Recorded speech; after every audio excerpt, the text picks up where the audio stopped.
off the ground, let gravity take me up. As beautiful as it's been, it's time for me to go. I wanna sail away, I wanna feel the weightlessness of my soul. I've gotta go all the way to eternity. I will run all the way to see you. I've gotta go all the way through time and space to find my voice, to see you. And I'll go.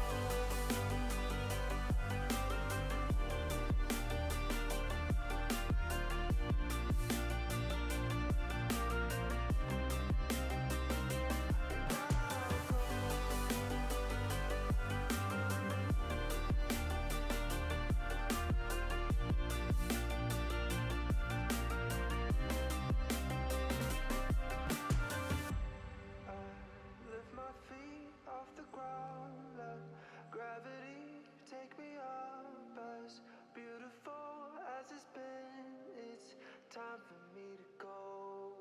I wanna sail away, I wanna feel the weightlessness of my soul. I've gotta go all the way to eternity. I will run all the way to see you.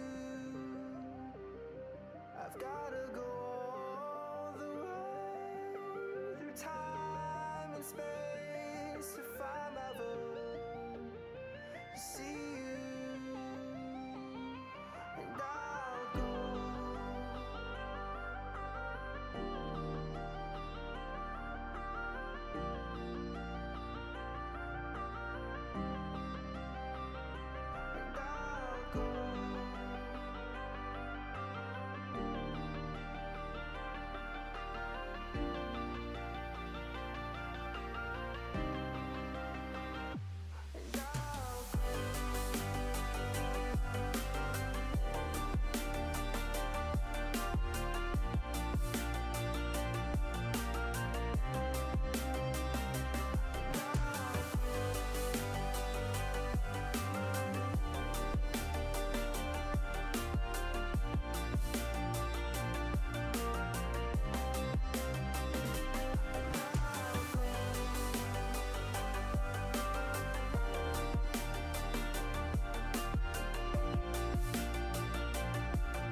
Lift my feet off the ground, let gravity take me up. As beautiful as it's been, it's time for me to go.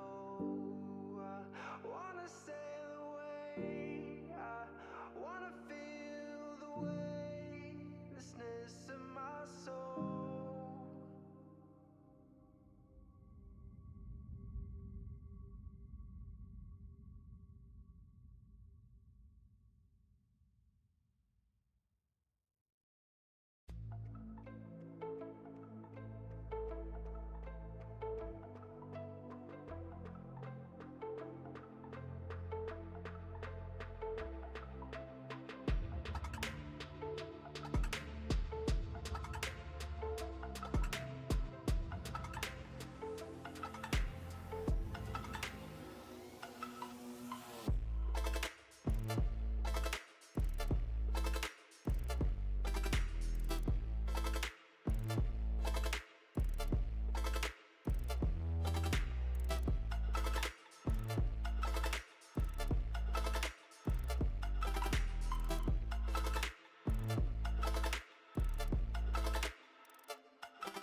Your vacant touch peering into the soft blue light.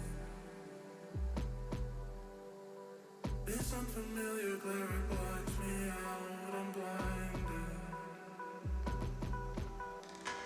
Inspired my efforts to keep you satisfied. I seem to be losing you, it's not worth the fight. So I speak up, I scream into the void. I reach for a hand to guide me through the shifting land below. I'm running up, the walls are closing in. I feel the cold embrace of dust. We rise and dust we come.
I hear my voice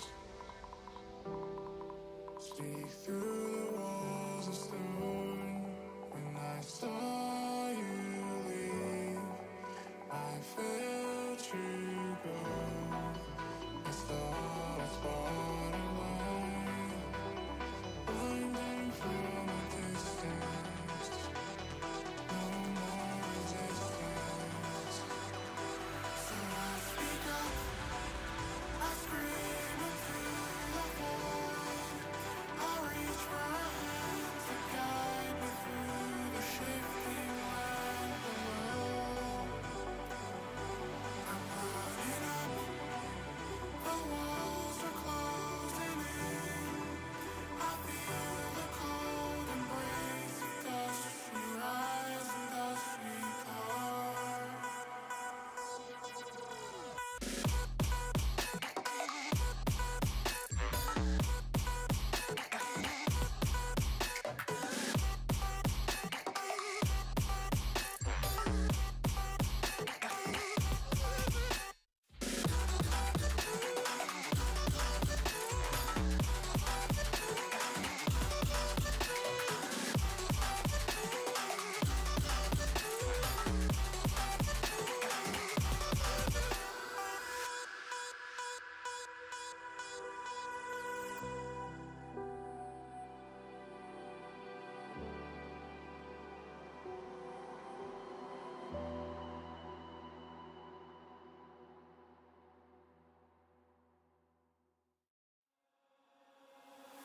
I just turned 18, saw your whole life in front of me, and to know one day I'd miss cleaning up the cold tea.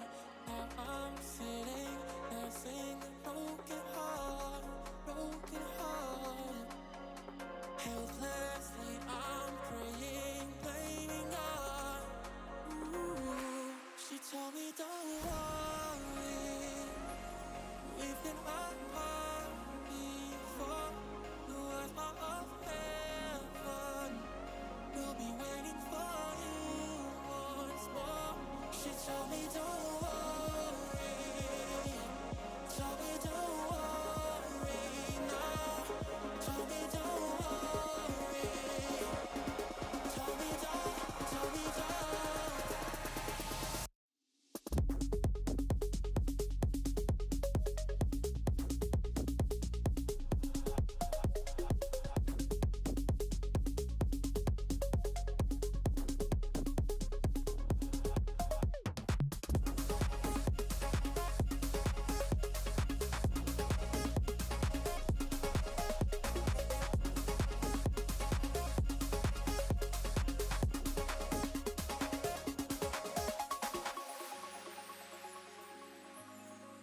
soulmate three, doctors and friends and family. When it was time to leave, there was only one, and it was me. Got so good at looking next to you, next to you. Couldn't bear the thought of something new. She told me don't worry, we've been apart before. The last part of heaven, we'll be waiting for you once more. She told me don't worry, told me don't worry now, told me don't worry, told me don't, told me don't.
I've been feeling just a little bit low. Got to get back to the show and we'll fly.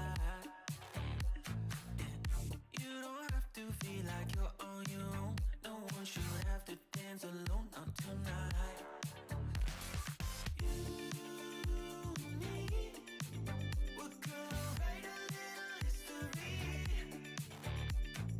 You and me, just show me love and then you'll see. Memories that we make, they are never gonna fade. Let's go. Welcome back, everyone. I'm Mark Power. I'm joined by the amazing Felix. And more importantly, Project Arc time. It's time to kick things off. Obviously, I'm super excited about this. It's been a game which I've been keeping an eye on. Obviously, Crafton, as you guys will know me from more of a PUBG, which Crafton based. Excited to see this completely different game, Felix. But first and foremost, mate, how you been, mate? I know you've been travelling and you've been doing all things wonderful. But I see you back at home now. Well, I've been missing you, Mark, first and foremost. Been missing you on some of these events. We haven't casted in quite some time, have we? But yeah, excited to talk a little bit about Project Arc. I think it's going to be an exciting game, as you've said as well. It's up to wishlist now, actually, so you can type that into the chat. Exclamation mark wishlist, I think it is. And well, we'll going to take a look. I think it's, as I said, I think it's going to be interesting. So for those that don't know, for obviously Project Arc, yeah, especially about Project Arc in chat, that will give you a link to Steam. Obviously, you'll be able to follow the game, and obviously, more importantly, add it to your wish list. This is going to be one to watch. Quite a spicy game. It's a top-down view, not obviously POV. But one thing I kind of like is the mechanics of this game is that when you're playing with a group of team, you're working your way around, you can see where your team can see, but you can't see the whole map. So yes, it's a top-down view, but it's limited based upon what you can and can't see. We've got obviously character selection. We've got the cribs mode where obviously you're going to go for the A and B, get the plant or get the defuse, so that attack and defense. We've also got TDM. And obviously today is all about scrims. Today we're going to get the teams practicing. We're going to see what they can do. They're going to be working a few things out. So we won't join all the games, but we'll definitely jump into one with just us two and we'll sort of run through all the characters.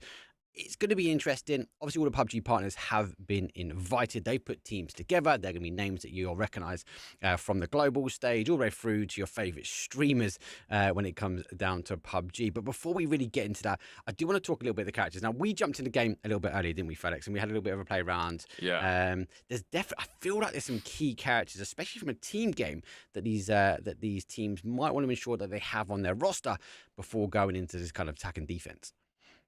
Yeah, exactly. I mean, that's kind of the main reason I'm here, right? To grab a key for that game. There's that's kind of the main reason I accepted this cast. I wanted to see the characters in play, and yes, we said right. We've tried it out a couple of hours ago.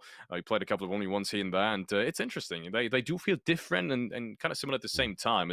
It's kind of a thing of similar shooters right now that we have on the market, where it's you have these unique mm, abilities, right? And kind of everyone has the same skill set, but then they differentiate between themselves mid round by these unique abilities, and that's kind of mixed up with the top down view. That's something that's new in play here, and that's something I'm really interested in.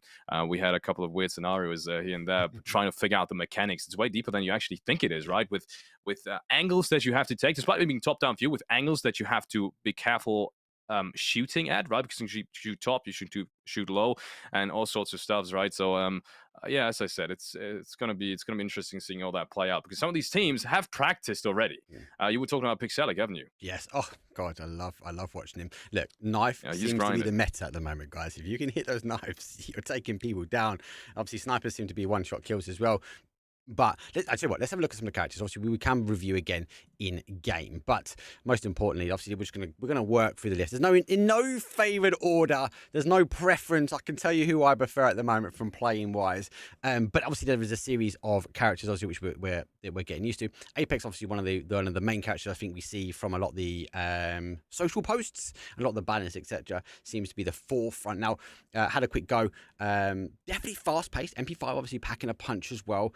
Able to deliver a blow. But I think every character we see, FedEx, is slightly different in the context of the abilities. And we're coming to abilities more because there is a kind of a character I do want to talk about a little bit more, especially with that hammer, the ability to get through walls. But even things like these blue zone nades, these are going to be things that you're used to seeing when it comes down to sort of the PUBG, the crafting community, right? But they can be really, really effective if used right. But the teams have got to pick their characters. Yeah, as you said, right? It's developed by PUBG Corp. So we do have a couple of developers in there probably that might have even worked on PUBG to some degree. And, you can see it right here on the screen, right? Blue zone grenades. That's got to give you a hint on where this game might be inspired from to some degree. I think we have a couple of weapons in there as well that you might recognize. The MK, for example, is in there. The AWM, as you can see on the screen right now, with the character body. So it's not that far off saying that it's inspired by PUBG in the first place. I think that's always a good thing, isn't it, Mark? Yeah, 100%. It is. You're going to be able to relate to certain characters. You're going to be able to relate.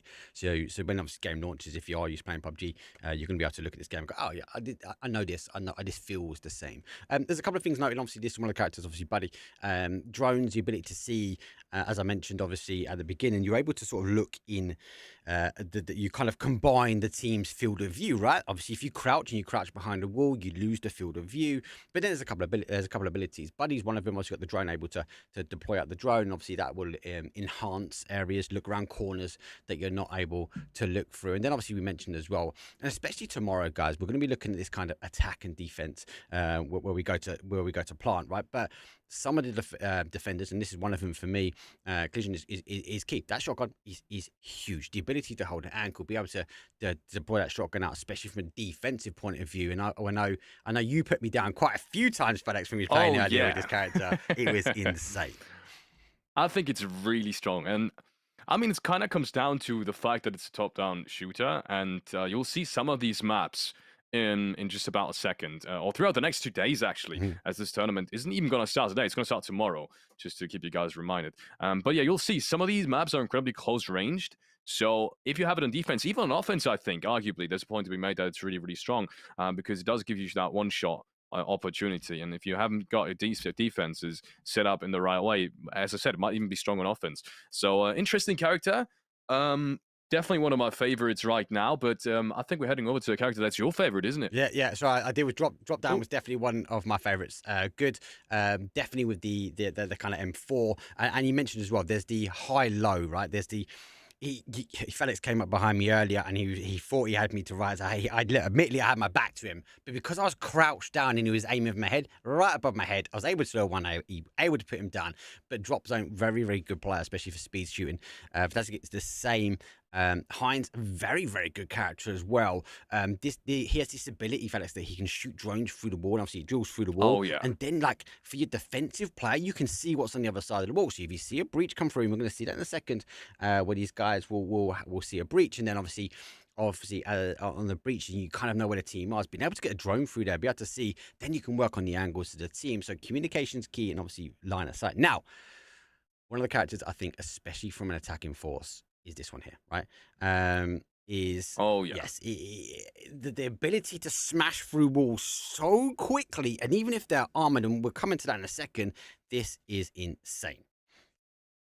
Yeah, this is the character that I currently have as my favorite. You can see his big hammer on his shoulder, and that's actually really useful, as I've said, right? You can use that, as you've said, actually. You can use that hammer to knock down walls, and usually you'll see that in a couple of minutes as well when you head into the first scrim games. Usually you have these walls or doors that you can break down, but it's going to take a while, right? And with that hammer, you can kind of surprise people, not only in offense, but on defense as well, and get through these doors a little bit quicker. Actually, I think it's a one hit on all these doors. At least it's been in my gameplay experience. So it's instead of taking like 3 hits and maybe like 5 seconds, it's just immediate.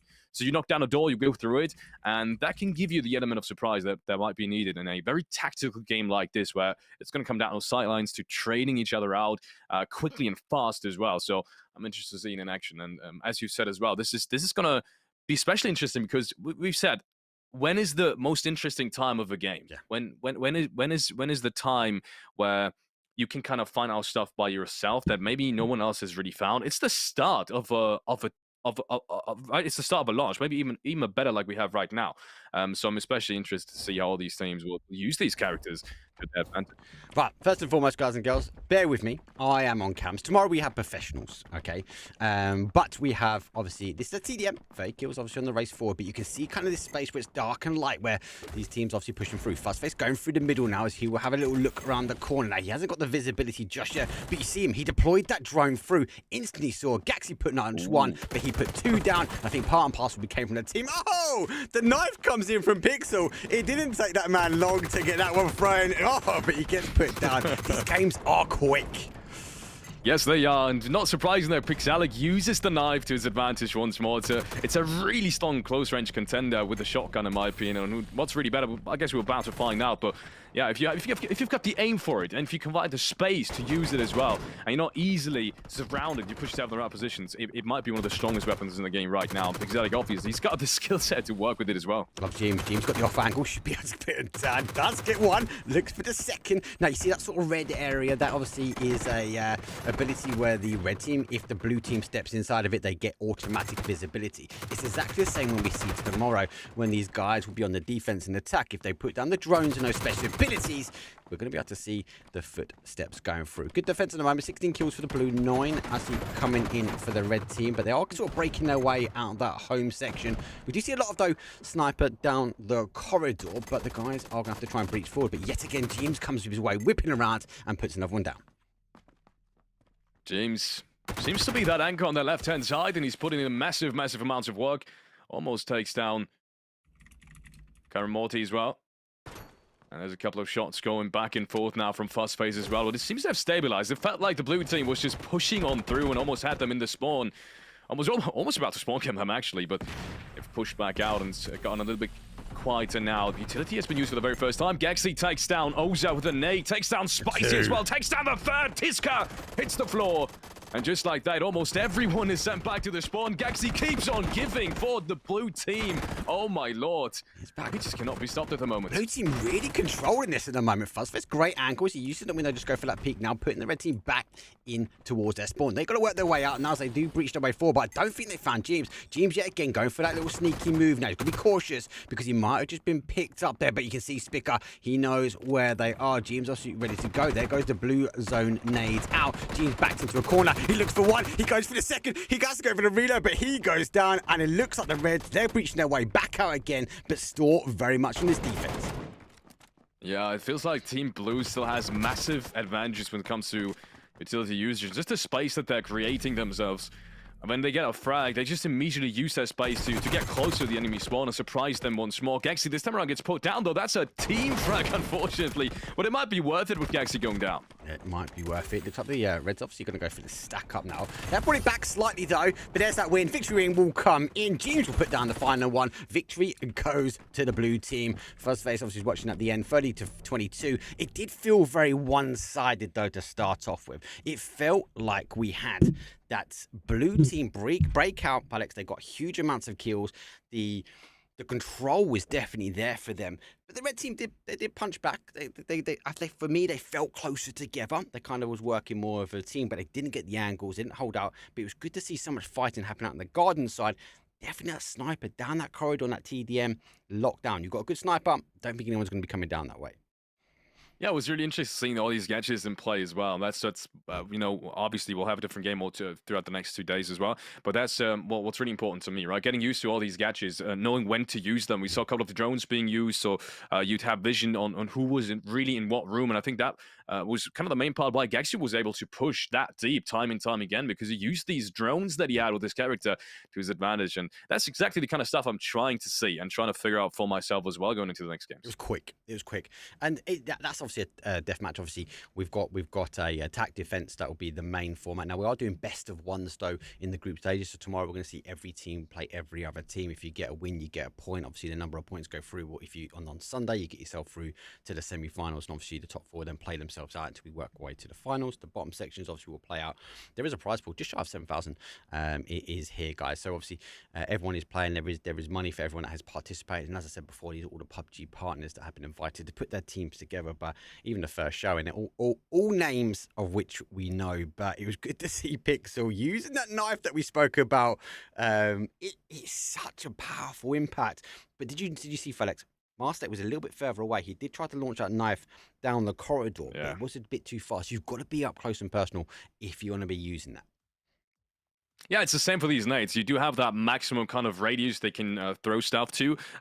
Quite an opposite, quite in contrast to some of these abilities that we have on characters like, let me check really quick. For example, the smoke grenade launcher. We have the gas grenade launcher, for example, that we've dropped on. I don't think the range is as limited as some of these nades are. So there's differences in how this utility can be used as well. In terms of range, for example, that's going to change the mechanics and it changes also in terms of what maps being played, right? Do you have a map like this where lots of stuff is close range? You have some of these corridors that are very right next to each other. And then you have maps where the distance might be a little bit bigger than what you're used to otherwise. And that's where these grenade launchers, for example, can come into play and can be very handy and might make a difference in some of these rounds. So we're going to load up another map now. Obviously, that was the mention. We saw the top section. Obviously, as I said, we saw the corridor section with the outside, really good. I kind of like the outside area because you can sort of duck behind that sort of the grass hedges and the verges and you pop up. Seems really good plays. Actually, some players, they obviously work their way through. They snuck themselves into the middle. They pop up, they get a couple of kills. But be careful of those wide angles. Next one, we'll also have a look back. We're going to have for the same teams at the moment. All teams are scrimming at the moment. Some of them are just in lobbies, kind of sort of working the game out,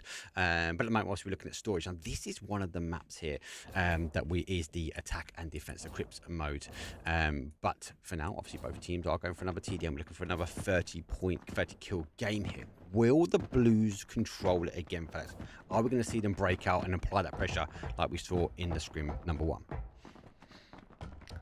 That's going to be the big question. I think we see Gaxi not on Buddy anymore, interestingly enough, so he's not playing the AWM anymore. First nade comes out. It's the blue zone grenade that we were talking about earlier. That is inspired just a tiny bit by PUBG, obviously.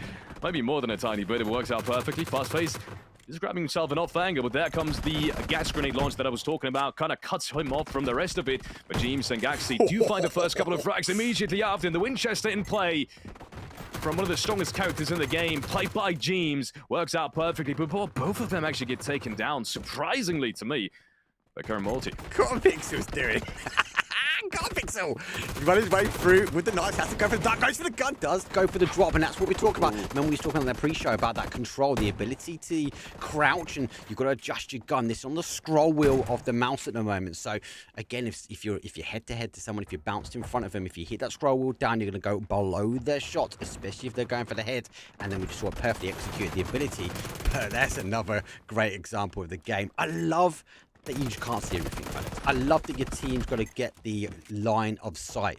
And I think that's going to be huge. If you're a sneaky player, you can get round, get behind people. Fuzzface goes through, misses the first shot, and gets shot in the back down. Oh, no. That's Apex going down, hitting the floor. That's the character that has got the blue zone grenade that we saw at the very, very start. And it's really, really strong. You can see Master kind of sneaking out, crouching around as well. That's another mechanical point that maybe we have to talk about. So you can crouch and you can run, essentially, in this game. And crouching obviously makes way less noise. And this game especially, at least in the rounds that we've played, is definitely an audio-heavy game as well. You can pick up plenty of audio cues, and they will be, or rather, maybe potentially be used to advantage, depending on how you listen to these sounds. But they do seem really clean as well. That's something I got to talk about, or I wanted to talk about as well. It seems like, you know, back in the day, 5 years ago, when we all had troubles listening, or trouble, you know, pinpointing sound in PUBG. These days, it's gotten to a point where it's incredibly well. But back in the day, that did always used to be the case. Now, this game, on the other hand, kind of works perfectly right from the get-go in that regard. Yeah, it's definitely the advantage, especially depending on the headset you're using to pick up. And then if you can address that, you got to remember as well, guys, when you move the camera as a player, James obviously is aiming down the sight, so he's moving the camera with a bit. When he's running like that, he has the ability to free cam. He's able to look left and right. He's able to try and pick up what the rest are. Oh, Pixel gets one! Knife through the boxes, picks up, doesn't quite get the connection. Team shots come in. They're able to double team, and Pixel gets put down. Actually, one more. He's got the AK in hand. Doesn't expect Kalawi to be there right away, but it doesn't even matter. It's 9 points difference again. 9 frags, 9 kills as James takes him down. And that's the end of match number 2. Did we expect a different outcome? I'm not so sure, but at least it's gotten somewhat close. Let's have a look at some of the questions that we are getting from chat. What does the player view look like in game? Like you saw. The players obviously will have a top-down view exactly the same as us. Obviously, they will get all of the field of views seen. So that's kind of that light and versus the dark area. Dark area, obviously, when we click on the players and we're watching them, you can obviously see on the left-hand side who we're watching. We can get an idea of what they can and can't see. As players move into an area, obviously, any one of the team players will get an opportunity then to go, actually, hold on, we now know who, where, what, and where the position is, but the view is where they are. Now, if they're aiming down the sight, it will follow and it will track where the player goes.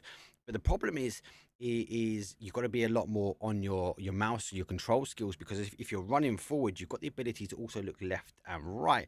And if you forget to track your camera, you could be running to an area where you don't get all the field of view. So there's a lot of abilities if someone's quick enough to take information in and gain information. And again, if you can get a good line of sight, it means you're going to be passing that information over to the rest of your team. Yeah, exactly. Obviously, the main difference here from an observer point of view is that you've got your HUD normally, so it's not just blank space. You've got your HUD. If you head into the game right from the get-go, you'll have your kind of key instruction on the right-hand side as well. So for anyone starting the game off, playing it for the very first time, if you do have access to it, or if you do get access to it in the near future, by the way, wishlist it on Steam to make sure you have that. Then you'll find out what kind of keys you need, what kind of options there are in game. But it's relatively straightforward, as we said, right? You've got melee, you've got aiming, you've got your mouse wheel to adjust on either you shooting low or high, as we've said. You've got crouching and so on and so forth. So it's relatively straightforward, but deep enough to have to kind of differentiate between someone who's played the game a lot, like from a mechanical point of view, or someone who hasn't. Yeah. And that's what was important to me, to be honest, when I first heard about this game, because it's not as easy as a first person to make it mechanically interesting, right? First person view is I mean, it's going to be about aiming. This doesn't really have that XY axis in terms of aiming, so they had to find a different way to make it mechanically interesting. And I think that's an interesting way to do it. Yeah, and you can see it as well as you obviously get closer. And we're going to jump into now what is technically, I suppose, we're going to kick things off though tomorrow, which is the bomb plant, the crypto attack and defense. And obviously the biggest thing here is, as Felix said, is the ability to look up, look down. You don't have that. It's a top-down game, so you have to scroll up and down. So if you see someone's crouch, you've got to also react on that scroll wheel on your mouse to bring that gun down, be able to aim down to them as well. So it brings another level to things. Obviously, this is what they classify as standard. This is where the players, obviously, we're going to watch them go for the selection point now. And this is a attack and defend. We're looking at best of ones, and obviously this is a standard. We're going to see this here, but this is an example of what we're going to be getting tomorrow. Don't forget, tomorrow is group stages. Every team will play every team. If you get a win, you get a point. You get enough points, you can find your way through to working your way to the finals.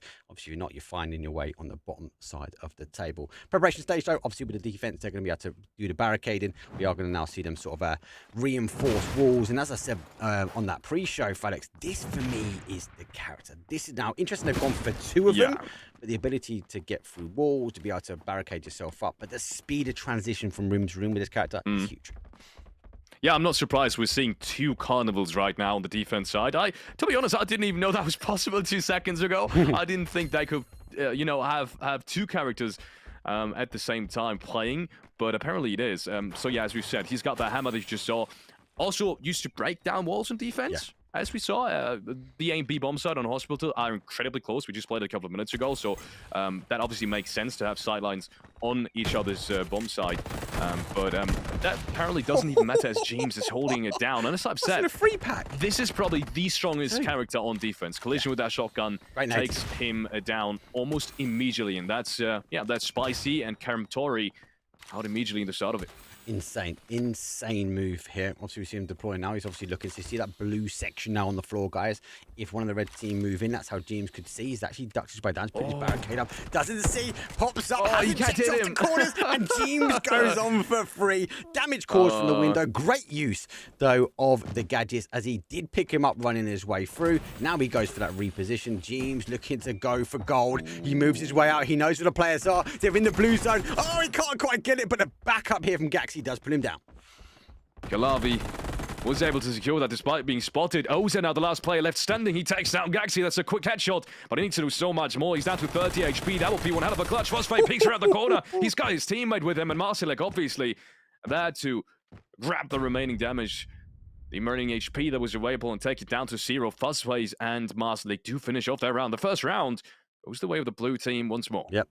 And good to see James though, and a prime example of that shotgun. 2 kills, 2 packs for him. Obviously one definitely came through, but nice push, nearly getting the 3rd here. Great hold from Phosphate on that window. Gaxi the push though, and Pixel making the play.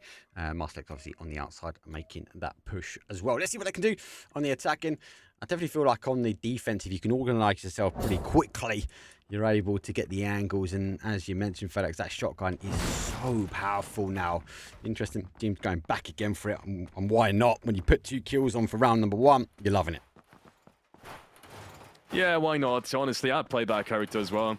And I love that he goes aggressive with it. I mean, it's James. I'd be surprised if he wouldn't go aggressive with it. And it seemed to be the strategy when I played as well, right? Surprising the enemies, making sure that you're dangerous right from the get-go. You don't even need to stay back with that character. There's so many different angles you can take on so many doors that, you know, the enemies, the attackers have to cross eventually. And if you're in one of them, it's almost secures your frag. Yeah, obviously the icon we can see here just is he's got the planter. He's got the ability to put that down. So the shot going through. The team's obviously coming a little bit further out. I think they spawned quite close to A and B last time, so you can see it when you spawn in. You know where it is off the start, so it's not like you've got to go find it first or figure out where it is. You know exactly where A and B is, so they opt to choose their position where they're going to kind of breach through. Marcelek, he's on the hold here. Now, obviously the crouch, he might be able to pick it up. Nice use of deployable shield. I think he's just waiting. Now, he can see that yellow bit, Felix. He can see those shots on that wall getting damaged, but he needs to keep an eye on that left, because I wouldn't be too surprised if the boys can see him. They can see him. Great shots go through, and Marcelek, though, forgets to check off his left angle. He goes down, but hey, got more on the board. First kill goes towards the attackers. Yeah, I don't think he realized there was a way for him to be caught off guard there on the left-hand side. I don't think he knew the map just about well enough to be able to anticipate that. And that's the smoke grenade launcher. Actually, it's the gas grenade launcher into play. It also kind of obscures the vision, so he kind of had to pre-fire there. A couple of shots being traded back and forth. These nades can be hugely beneficial in taking down doors as well. You saw it right there. Almost every single door is taken down to very low HP. Every single barricade now close to being shattered, and that leaves the defense potentially open for just one more bit of utility. But first of all, it's going to be the smoke grenade launcher. Excuse me, gas grenade launcher once more. Big Zalik takes down Oza as a result of it. And now Karamtori has to run away and dodge for the time being. Yeah, he's in his back burner. He knows he's got one in front. They've got the blue down as well. They know exactly where he is. Final player's going to go down. Blue team. Wow. Second one in the bag for them. Clean, good use of the equipment. You said, though, didn't you? If a team can get their equipment used correctly, who can pick it up, they're going to be able to get the wins. That's a prime example. We see at the moment this team is able to pick up the util, able to use it effectively on the defensive. Let's see if they can do the same now. We're going to swap over sides as it's 2-0 though for the red team. They're going to have to now push. It is obviously best of 5, so if they bag this one, that will find themselves a win for this scrim. Character screen. I'm especially excited now to see Fuzzface and his squad on the attacking side, because it felt that way when I was playing as well. The defense, at least now that no one really knows the game too well yet, seems to be way easier, especially since A and B is like right next to each other. So you can kind of just group and stack it. As you can see here, it's like the next door over. So everyone kind of only needs to defend all around it, and they don't really need to split. Whereas on the attacking side, you're kind of forced to play off of each other from one side of the map to the other. A little bit confused here from Spicy, but let's just hope that's not going to happen again, because they're already down to 75 HP. But yeah, as I said, I think it's way tougher to play the attacking side. I'm interested to see how they do it. Yeah, we was talking about before. Gideon was given a lot of information. He's played quite a few hours actually. I'd classify him as the OG of the game. He was talking about obviously getting that information. Like we see the blue and red on the floor, followed by the blue zone name. It's worth noting though, on the defensive side, we don't see him going for that hammer. They obviously are sticking towards kind of that defensive. And as a selection, as a character selection, there isn't a selection for just defense and a selection just for attacking. It's the same for both at the moment. But it's interesting to see these teams. Marslet though, with that great though, no scope right to the head as Tiska falls. Love it. Love it. He immediately falls down. That's the power of the AWM. That's a really great blue zone grenade coming in from Apex, being played by Spicy, but unfortunately he's being overwhelmed, and that's the defense slowly but surely being picked apart. That's Gaxi now actually chiming in, takes down Collab, and there's another headshot. Goes the way of the red team. No, going to get off angles. I feel like this blue team is playing like solo games at the moment. And they're getting picked apart from a team that is pretty organised. They're looking dangerous. I think these guys are keen to take the lion's share of the prize pool. Well, definitely from a scrim point of view. Definitely playing two different styles of game for me. We kind of see one loading themselves out as a very tight, very organised team at the moment. But then obviously when we see it being followed through, we saw from the defensive side, they had to get that win there, but they didn't quite get it. But they're playing very spread. They're trying to hold their angles. Really, when we see the team breaching in, they had the intel. They should have maybe tightened up and controlled, but they got picked apart. And another win, unfortunately, for the same team, the blue team, for most of the games, and the red team on that last one. I mean, let's be honest, there's so much more competitive experience at the very highest level on that blue team as well that it doesn't really surprise me all that much. It's just the way things are, right? Some of these players, they've got 10,000s of hours in PUBG. They are professional players for an absolute reason, and they're still currently playing. So obviously, they'll pick up a game faster than anyone else out there, especially a game like PUBG that's so incredibly competitive and so tough. Yeah. Kind of gives you an advantage, doesn't it? Let's talk about some of those characters though, which we can highlight. Obviously, were key. Kind of, well, as I said, this the guy with the sledgehammer. That was clearly key, though, running through some of that defensive and arguably offensive as well. The speed at which they could get through compared to the ability, even from a defensive point of view, that they were knocking down walls so they can maneuver a lot quicker. And I think this is going to come with time. Teams are going to learn the maps, they're going to learn the strategies and where best to move through versus where not to. But actually, I think for me, definitely feels like one of the meta players. And obviously, I want to have a look at that AWM shot, because AWM, that was close quarters, very, very dangerous. But also, MK. Insane gun. Throwing knives, OP. We're seeing that already.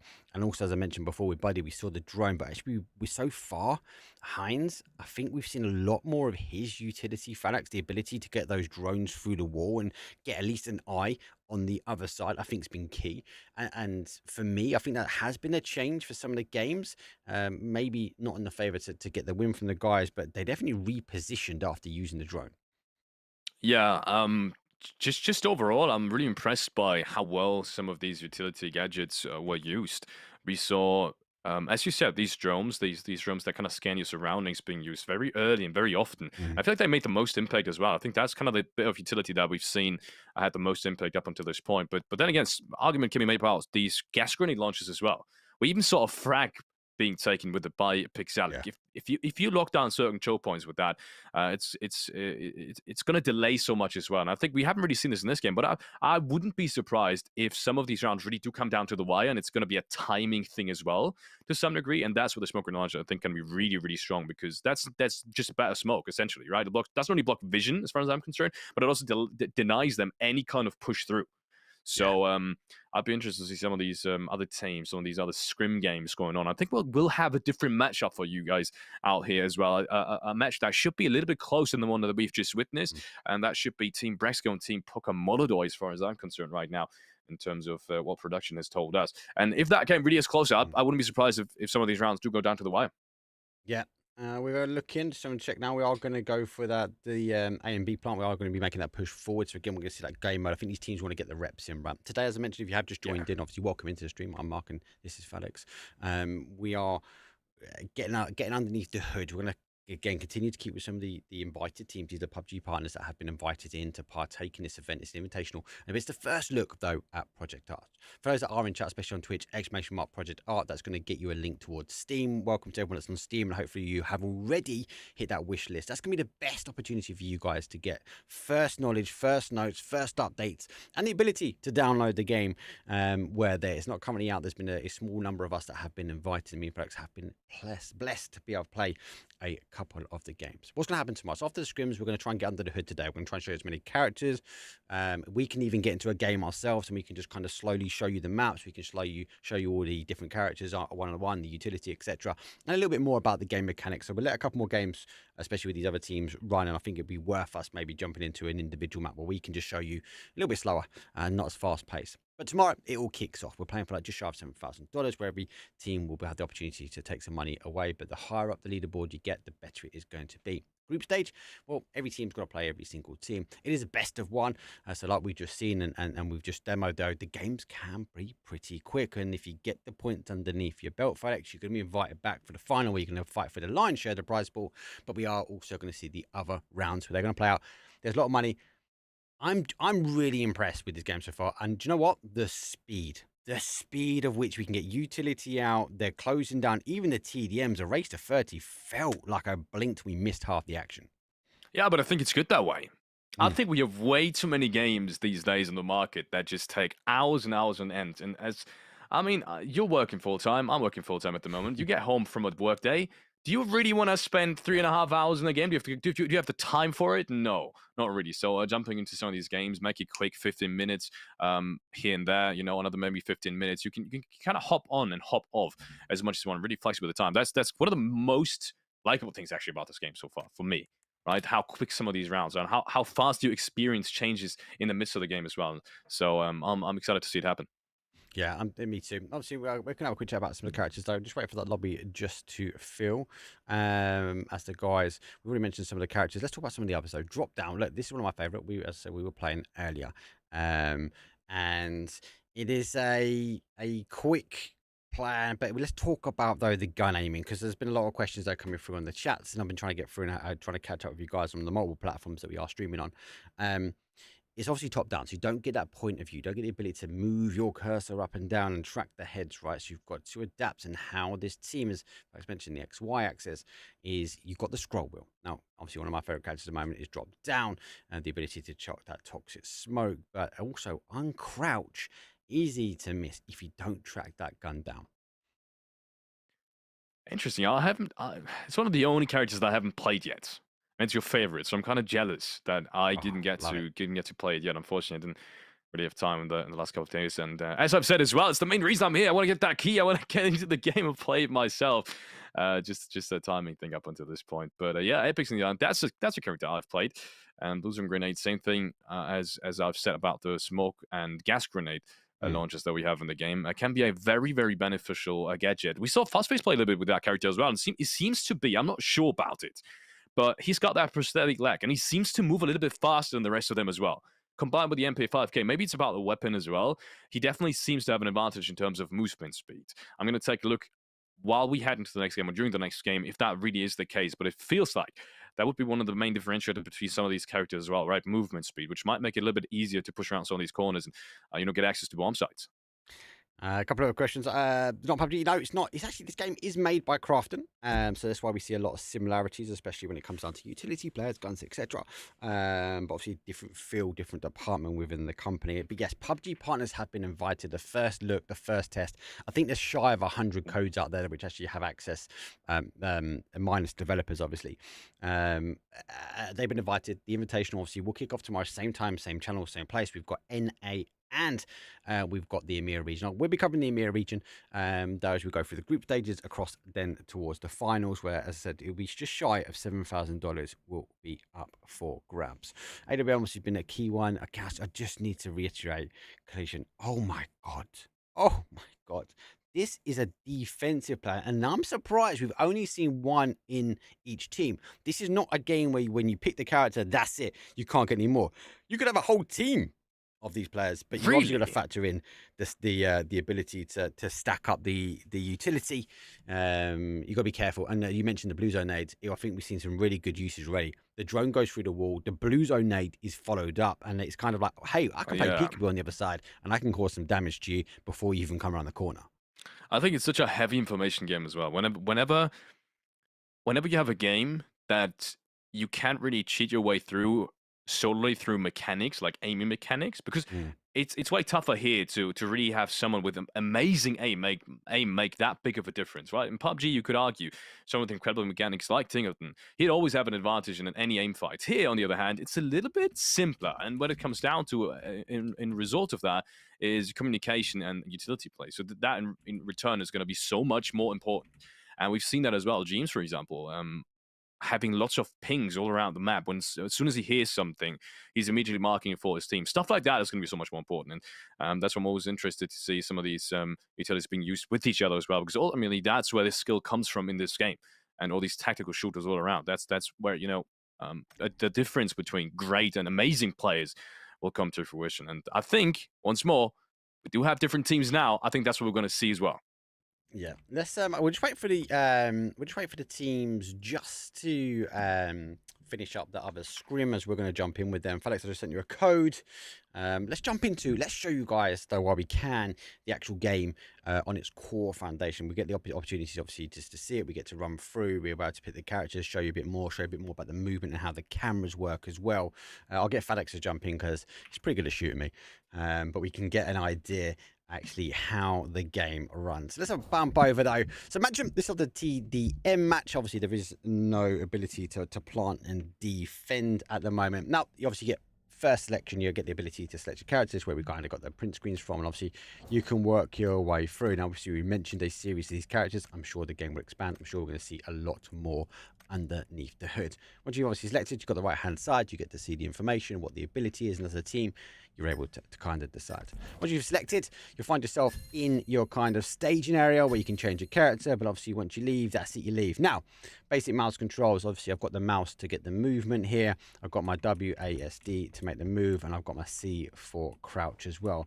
But there is one key thing. When you hit the aim button, if you guys can see it, let me put it against a darker wall.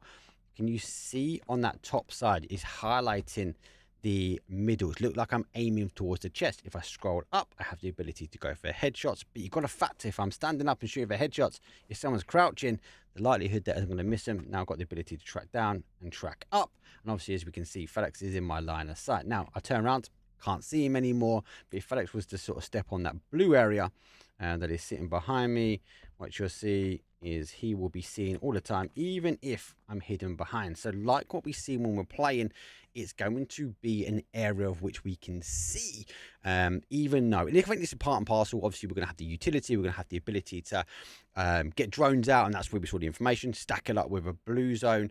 It's going to be really, really good to see. Now, obviously we can come back to this, and if I get off a crouch, this is where it comes into play. As we run forward, we're able to see a lot more, and you can see that light that's appearing on this left hand side of the screen.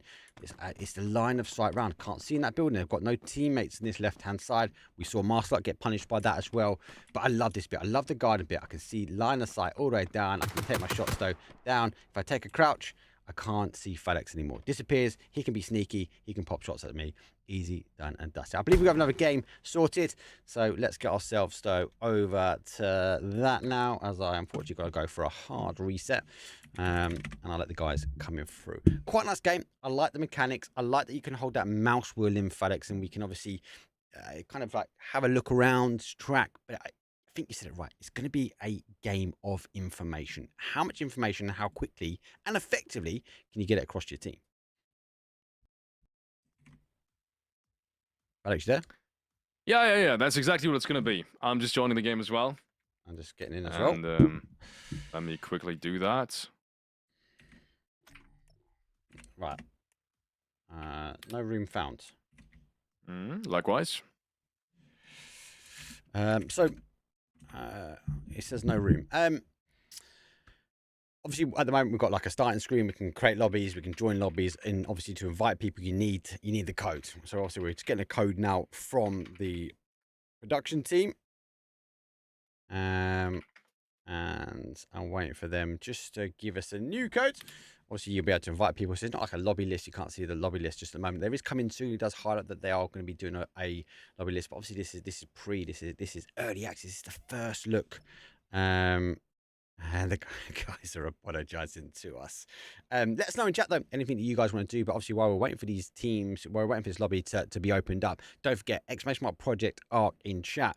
Get yourself over to Steam. The best way to get information is to actually follow over there. Hit that wish list so you'll get notified, and also join their Discord. They've got a link to their Discord though, and I'll get a link out towards chat as well. Really good source, great community at the moment. We're chatting away to people in the community. There's a lot of hype about this game. I think a lot of people really want to get their hands on this game and get a feel for it. It does feel smooth. Definitely. There you go. We've got a code now for the lobby. So let's get ourselves in. Let's be join. And we're in. And I'll give you guys a quick look. Obviously, out of the lobby. So obviously, you're joining. We've got a joining code though. At the moment, obviously, you get the opportunity to select attackers, defenders, and then obviously able to put yourself in the observer slot. Nothing overcomplicated. That's clean, nice and simple. Nice and simple indeed. So yeah, this is the match now between these two teams. That should be just a tiny bit closer in terms of current skill level. Some of these players have played a little bit more than what we've just seen in the recent game. And as a result, might give us a little bit more storylines to talk about. It is going to be storage once again. And I gotta be honest, I haven't seen the bump mode on storage just yet. So I'm interested to see how that one works out. There should be a little bit more sightlines than hospital, a little bit longer hospital, longer sightlines than hospital. It feels like hospital is kind of the close range map out of all of them, isn't it? Oh, yeah, especially for the knife. The knives are the meta at the moment. If you can get close and personal, it is dangerous. Very, very dangerous. But yes, it has felt a little more close quarters. Mansion for me, I kind of is maybe a little bit two halves because we've got that kind of corridor where we kind of have a snipe right battle. Left side, all right. But then actually in the garden, you can take a close quarters battle, but you could also take a distance battle as well. Depends on how the team sets up.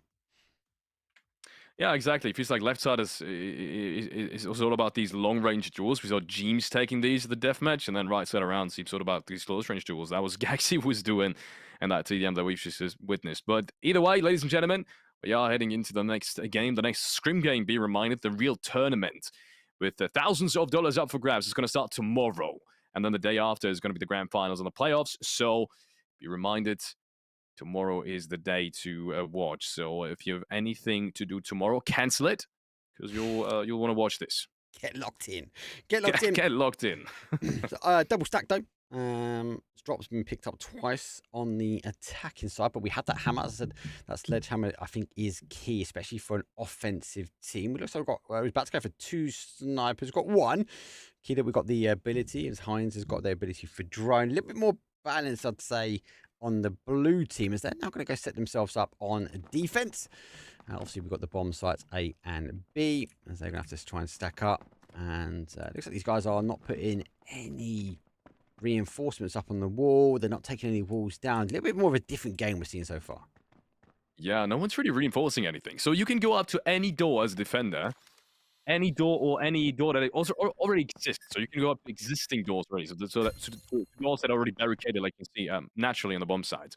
And you can reinforce them or build them up. So usually that'd be a pretty good way to kind of delay pushes. And obviously it's going to give you a lot of information as well. Because whenever someone hits these barricades, like we just saw, there's going to be sound cues. So you can kind of gather information on who's really where.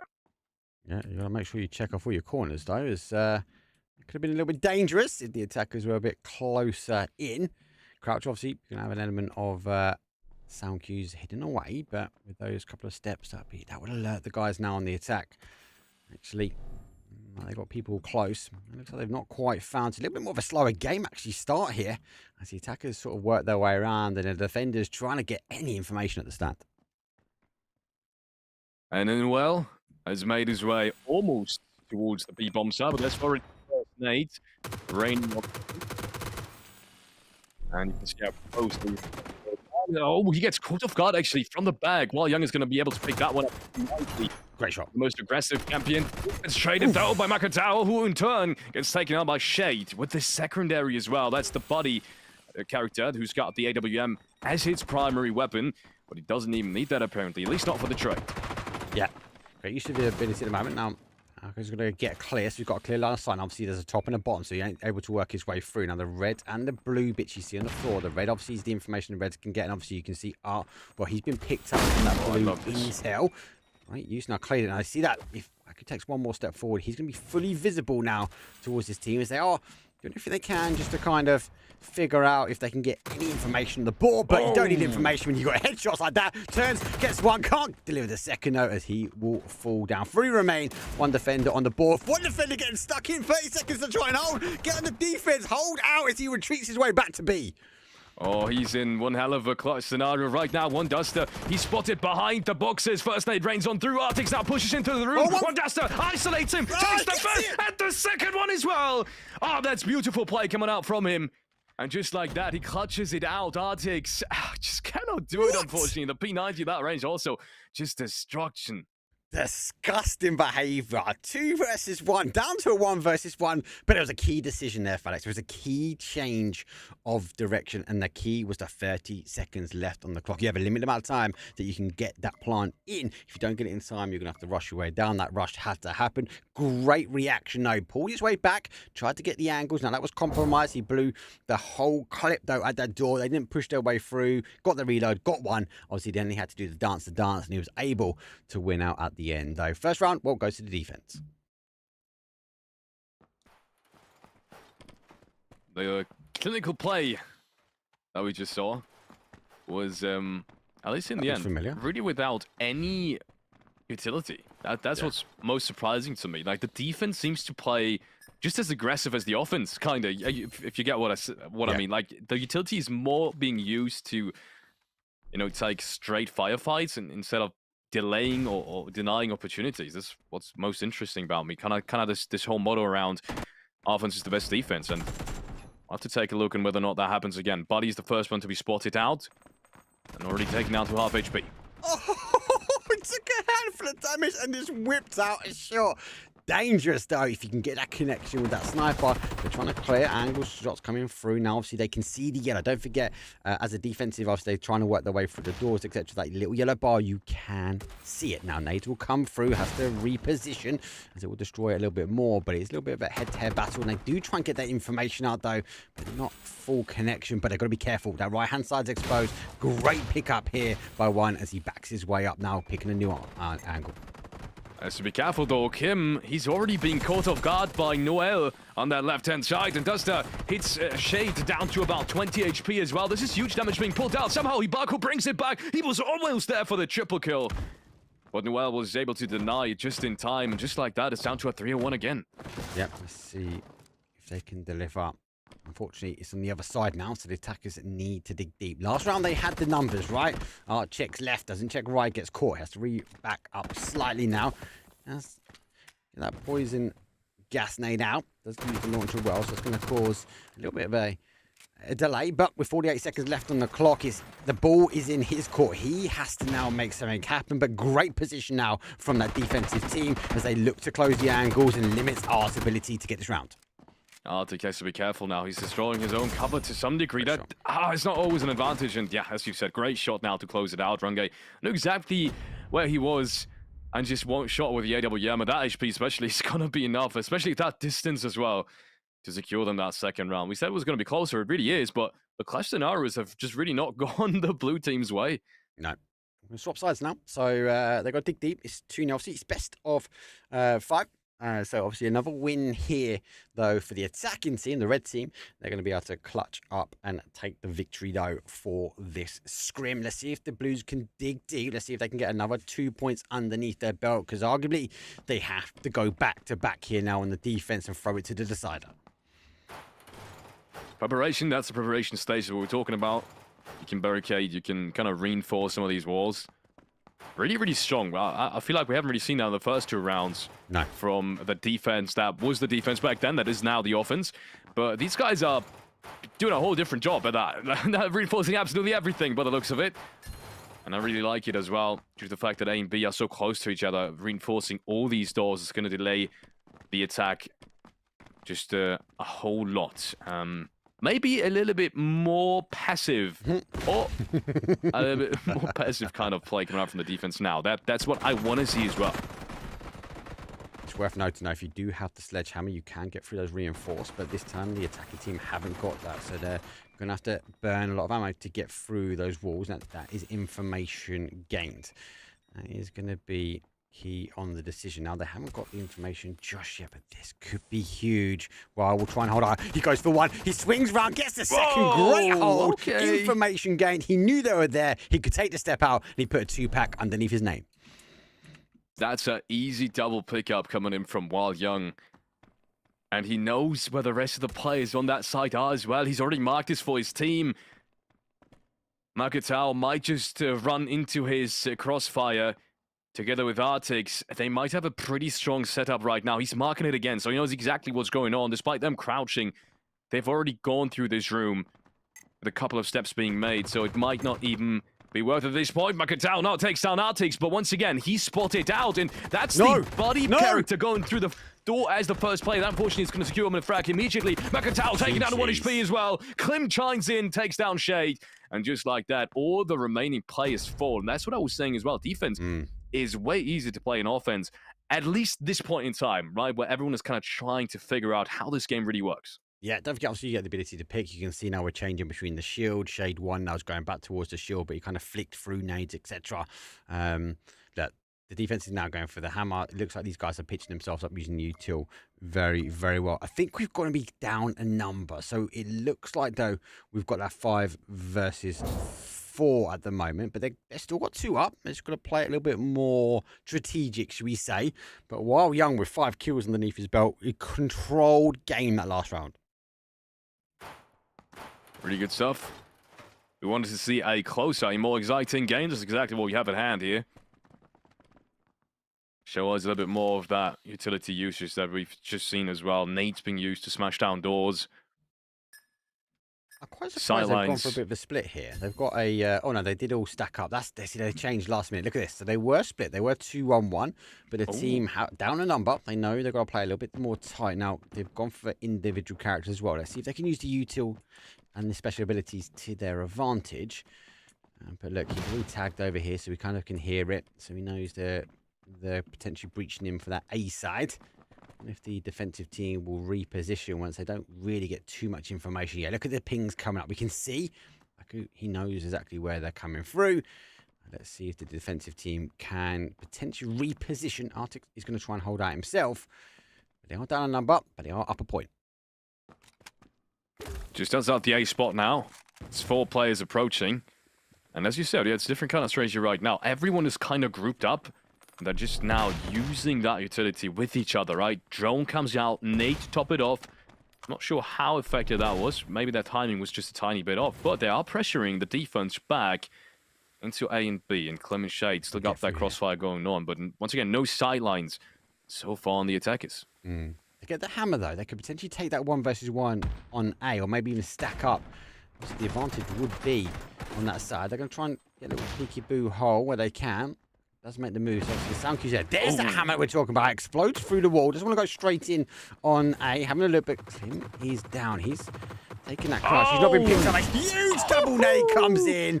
Now it goes down. 4 versus 4. Let's see if the attackers can take this one.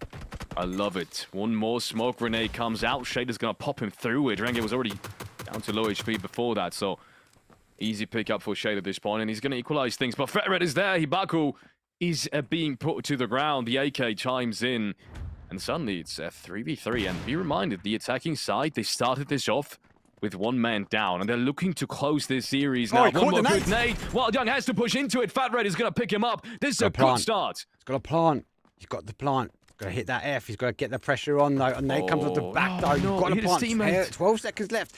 10 seconds going. He's looking for the plant now. Needs a bit of cover. Deposition comes out. That P90, well, causes the damage. Now it goes back in the favour of the attacking. All they've got to do is defensive numbers will go up, but the attackers will win. Great plant, great push. There were down numbers, but the victory will go 3-1 to the red team. And they'll be claiming this one, despite being down a player, despite being on the back burner. They're able to dig deep. More importantly, able to get themselves a win on that scrim. Great use of utility, even down numbers. I like the control. I like how they kind of chipped away at that defense in that last round. Yeah, great stuff. That was the first time they've really seen utility make I want to say the biggest difference whether or not a round was won. That double nade at the very start of the round, and then that double nade as soon as that bomb site was taken, it absolutely made the difference. So great stuff coming out from these guys. 3-1 could have gone either way, and that's the exciting thing. Once more, I got to say, due to the fact that these rounds are so close and so fast and so short, it's I think very often going to come down to the wildlife we've just seen. Very often, I think you might have to play a couple of series just like this and have completely different outcomes in every single round. At least now, where the game hasn't even launched yet, and no one really has solidified on how to play each map, how to use utility to the best of their advantage, and so on and so forth. So exciting times, to be honest. As I've said, the start of a game like this always the most exciting time. Again, you're right. We're all going to have to learn the game at rapid speed. Some will learn faster than the others. I still feel like this, with the limited view that these teams have got, with the ability that they can only see the same line of sight that they've all got, right? It's not like other games where you kind of can see the whole map, and if you see someone tracking across the field, even if you have line of sight or not, I kind of like that the exposure. I like that you haven't got point of view, which I know is a really weird statement, but it's different. Like, you've got to be able to change your gun angle up and down and react to players. So I wouldn't be too surprised to see some teams and players getting used to kind of that shooting, then crouching straight away. You're kind of going to come underneath those shots to get the kill. I definitely feel like communication. Yes, you've got the abilities. Yes, we've got the additional U2 and obviously the ability to move around. But the communication, I feel like this game, Felix, if you as a team can communicate really effectively and fast and accurate, I think you're going to stand a big advantage, especially early in deployment of this game, as everyone still kind of gets used to those mechanics. Yeah, so far, I would say that's got to be probably the toughest thing to figure out, right? How to communicate effectively in this game. Because as you said as well, right, it's probably one of the biggest advantages you have, especially on defense side, and due to the fact that it's not easy to just wrap around like it is on different shooters. You can't just change the way you spawn on the map, or you can't just rotate around to the other side of the map as easily, right? It's going to take a lot of time. You have around 2 minutes each round, so changing positions after you've been spotted is almost impossible. Yeah. So making sure you deny that information to the opposing team, especially, has got to be one of the highest skill sets that we have in this game going on. And that coupled with the utility usage, sure as hell is probably going to be the biggest difference. I'm interested to see now. This was way closer than the first matches we've seen, but I think there's still so much more skill in this game that is to be found, and maybe we have that coming up in the next game. Well, obviously, you want to find out more about the game and get involved as well. The best way to do it, especially on Twitch, !Project Arc in chat. I'll give you a link to Steam. Obviously, hit that wish list. Make sure you're following the game. That you'll be the first, though, to be able to get the download outside of the invited group of PUBG partners like ourselves. Obviously, have access at the moment. Obviously, as well, get in the Discord. You're able to follow things up from there. Tomorrow, though, for those who get an idea why you're doing a scrim on a random game that hasn't been launched out here for Project Arc Invitational, what the hell is going on? Well, more importantly, we are playing for money tomorrow. So we have group stages. There are these teams, though, the PUBG partners that put their teams together. These guys are going to be playing out now for a prize. Well, just shy of $7,000. The line should obviously be going for those top 2 spots, but every team will be bagging themselves some money. Got to go through the group stage. More importantly, obviously, through the group stage, we're going to work our way through and ensure that we get the win. If you get a win, you get 1 point against your name. If you get 1 point against your name, you stand more likely to get yourself a, let me get in the lobby, get yourself in that top spot. And if I hit ready up, then you'll be keen to obviously set yourself up for Sunday. Sunday, though, is playoffs, semi-finals, quarterfinals, and the grand finals. But depends on where you finish up the group stage. Depends on what section you will be playing before we divvy things out. Obviously, for Saturday, though, it is a best of one. Basically, what we're seeing here on Scrims. So at the moment, a lot of the games have been going 3-1 or 3-0. So I'll be interested to see as these teams develop, Felix, if they can develop a strategy, if they are down, resetting, re-going at it, but not just kind of throwing themselves to the wall, because like we've seen already, these teams are down numbers. They need to dig deep because It's best of one tomorrow, and you need to get those points against your name. Yeah, it also seems like depending on where you start, that's got to be a massive advantage going in, right? You start on defense side, you just have a way higher chance of starting it off 2-0 right away, and from Mm. that point onwards, it's very easy to overwhelm each other. That's why you said we've seen a lot of results go 3-0 Mm. or 3-1 to some degree, and yeah, that's why going into tomorrow, I'm so excited. The best of one is definitely going to mean also that we might have a couple of upsets going in. As I've said, you saw on the defense side, maybe the weaker team, but you pick 2 rounds right away. Maybe you surprise them with a couple of character combinations that we haven't Mm. seen yet, and things done. Right, things done. You're out of the running for the finals, and it's not just nothing that's up for the grabs as well, right? I think you said $7,000 is Yeah, what it's going to just be. shy of it. Yeah, it's Just great shy for of an 7,000. invitational, and again, it's not even out yet. Yeah, And they're already throwing that's money at events, which is good. So, that's not um, nothing. yeah, Definitely. no, and every team is going to be in for a prize, obviously, as an invitational, right? Yeah. But I think you're right. Yeah, I think you highlighted a very, very key point. These teams still need to figure out those combos, like who plays what character, who sits right in what character, and it's kind of that where it's a brand new game. It's that instability. Players might be changing things up, and a winning formula that you might get the first win, you go change your character, might not win for the second time. So I think obviously this is why we've got the scrims. This is why these players and are testing out. There's a few that are just in their own lobbies and kind of just learning the guns, learning the mechanics, etc. And obviously then we get to be blessed with a scrim where we get a team versus a team. But even when we're team versus team fights, like you kind of got to get that feel for that character. You've got to get that feel for what role do you play in the team. Yeah, absolutely. I think also the most frustrating thing I just noticed today is that you can have multiple characters. I didn't know this Mm. going into the game beforehand. So you can have multiple characters on the same team, and I think that especially is going to make things interesting. Um, because as you said, right, making sure you actually know how your character works and how he's being used in the best way is going to make all the difference going into tomorrow. And for example, collision is a good example of this. Mm. Right, you have 2 collisions on a map like Hospital, just hogging down the bomb site. I think these types of plays, these types of strategies are going to make the difference going into tomorrow, and that's to be figured out today, right? When Yeah. playing these streams, and I don't think we've seen enough of that yet. I don't think we've seen enough characters combination working together yet in the way that they're supposed to be, in the way that the game design has probably presumed that they should be as well. This is And what I love. maybe the next game is going to give us that. This is what I absolutely love about it, right? Because they might have an idea of how people are going to play, but then the community goes, nope, we're going to play it Yeah, completely different. And that's the exciting bit. Like, again, the key thing for me so far, the takeaway is Heinz's drone getting through the wall, followed by a blue zone nade. I yeah. think that's huge. I think that's huge.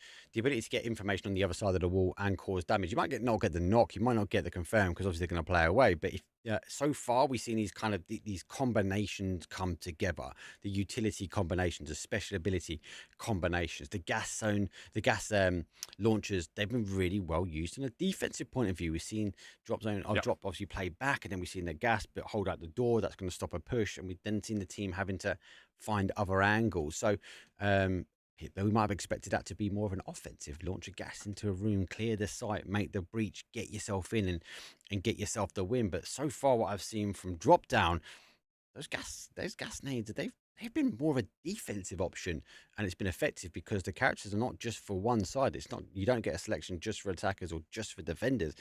It's the same. It just depends on your imagination and how you can actually put together a squad. Yeah, I think it's just way stronger Mm. because of the fact that on defense, you're usually the first one to get sound cues, right? Yeah. You're much more likely to get sound cues as well. And I've said it before as well, when we saw the TEM, sound cues in this game work amazingly well up and so far at least. I don't think that's Mm. going to change. You're really able to pinpoint and really accurately at that as well. Where players are standing all around you in the rooms, if they do make any kind of sound cues, and at that point, if you know someone's there, Mm. there's only so many ways they can go from there. If you have a general idea of how the map works, a smoke or a gas grenade is going to block them and delay them for what 15, 20 seconds. Potentially. And that's why it's, I think, so much stronger than an offense where you don't necessarily have as many sound cues as you would on defense. Yeah, and we've seen from the sound for those that have just joined in. Obviously, we've seen these like little pings, these sort of like hazard symbols appear. Yeah. That's the players tagging where they believe the sound cues and where they're coming from. That's kind of another tool, another information tool that is being given out as a unit. So again, that comes back to that communication. Communication, I said, I'm going to harp on. I just feel like it is so key for this game at the moment. pings, line of sight though being exposed, and we've seen that was insane play right on the last round. Here, hide behind the box, just hold out, information coming in, kind of know where they are. Initial shots go in, and so far, Felix, I've seen a lot of players and individuals drop the ball. They're not checking both sides. They're not clearing the rooms. They're Yeah. looking one way. They're breaching one way in, but they're getting caught completely behind them because they've not checked off the angles. Is that because of the game? Is that because we've got this top-down feel and it's kind of like we need to go back and relearn actually some of the basics? Well, actually, well, we can get in here, but we need to make sure we check the left, check the right, and that will come with I suppose, time served within the game. Yeah, I think it is. Right, this top-down view and this whole play around the mechanic of line of sight is something Mhm. that, especially from all these guys coming from first-person shooters, you don't really have, right? First-person view, you have this 3D image in front of you, and you Mhm. just know what you can see and what you can't. And on this top-down view now, there's a whole nother dimension coming into play now, right? You look into a room, you think you see everything, but you really don't. You don't watch behind that Nope.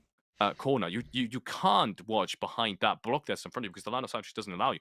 So someone might be crouched behind it, and you think you know the entire room, but you don't. He peeks up, and he's gonna. If he plays, depending on the champion, obviously, depending on the character, you play someone with a shotgun, you just down out immediately. So I think that is a certain thing that they will have to relearn coming into this game, and others have adjusted well. Some really haven't so far. We saw a couple of players here, especially in the last game, be surprised by some of these sidelines already. Yeah, and we've seen two packs go on the belt where players got 2 kills, both the players looking the wrong way, getting shot in the back, the information not coming in, still focusing on the door and going down. See, mixing things up now. We get to see a additional team now. Seifu is playing. Good to see what he's doing. He's gone for the hammer himself. Bad Boy 2K in as well. This is a team which I was looking at when we got confirmation on the Discord of who's playing and what team. I think this team could be dangerous. They've got the gun mechanics. We've seen them in PUBG. Let's see if they can deliver the gun mechanics from a top-down point of view. But I can definitely say this team should be a creative team. Yeah, sure. These NA players, they are creative.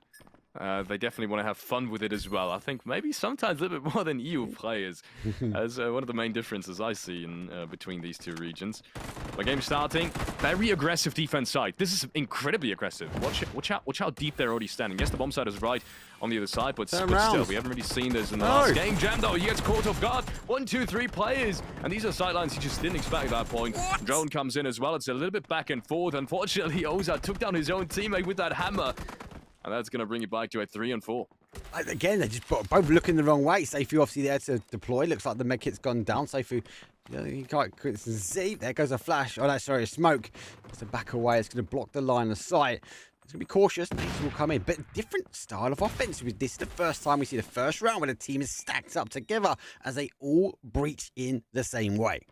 Seifu, he's got 2 barbed wires still in his inventory. If he uses these, they could be incredibly beneficial, but I think it's too late at that point already. Seifu, he might just be spotted out. Spicy enters the room. Seifu has absolutely no idea what's going on.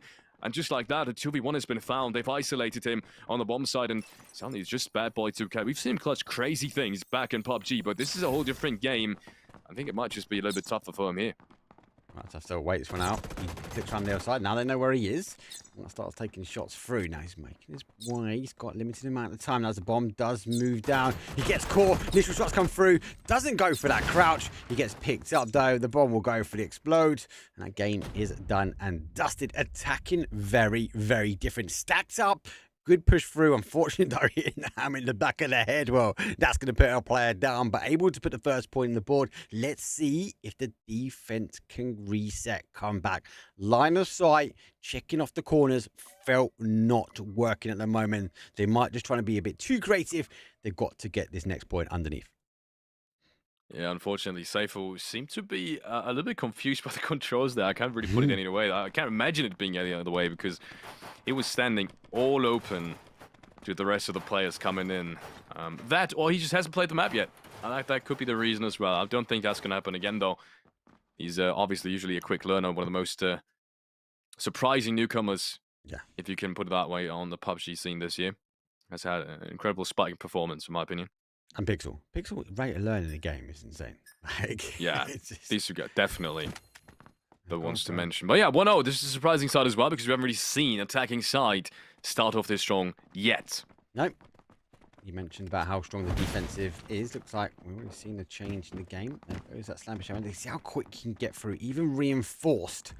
That's what you can get through. Now, Hellboy, he's going to duck himself down. He's going to keep himself out of the line of sight. But you can see the guys have tagged it there. So can't throw nades up and over the wall. Unfortunately, there's a roof.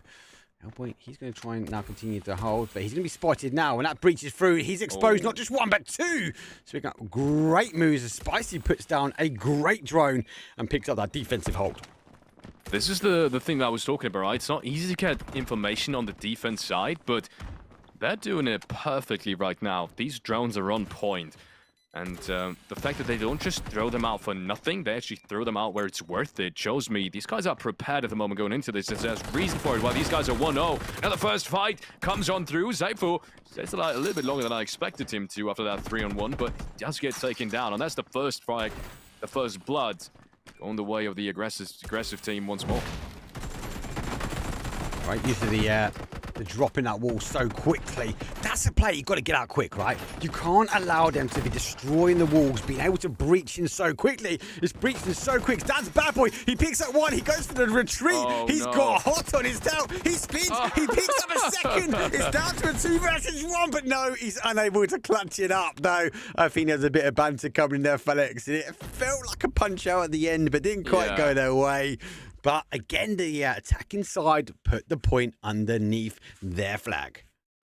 Good banter. Love to see it. He tried to punch him to death, but unfortunately, it didn't work. Great pickup from the attacking side once again, though. And that brings it to a 2-0 now. Match point.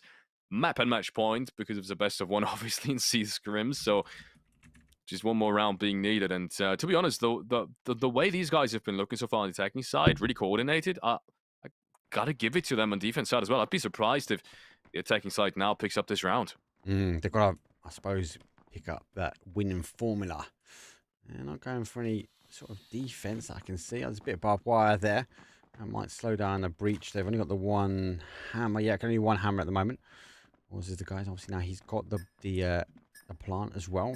He's going to be the one that's got the breach through and also put that. So I don't know if that's the right call, using that character and also being in charge of that damage. There come the drops. You can see the pings now coming out, so they know exactly where they are. Instant reposition. Great use, though, as they are now ready for this breach.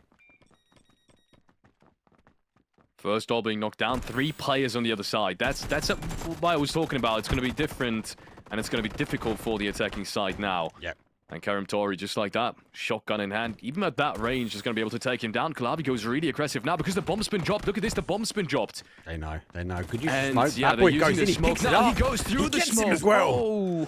Oh, yes, he does. P90 in hand. Kalabi goes down. There's a lot of space now being controlled by them, but it's going to be enough. It's still 4-4.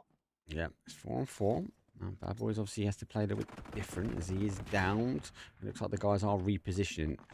On the defensive, Jam has to jump his way over. Blues have made the push outside, so an offensive defensive play is coming in. But don't forget, say through Hellboy, well, they're coming from the other side. They're more on B, so maybe they'll be getting the information. Hold on, B is clear. Wrap your way round to us. They're going to have to get across. Initial shots will come through, but Bad Boy, well, he's holding out. I think he's waiting for this angle, waiting for this push to come round, but the two continue moving forward. He goes down.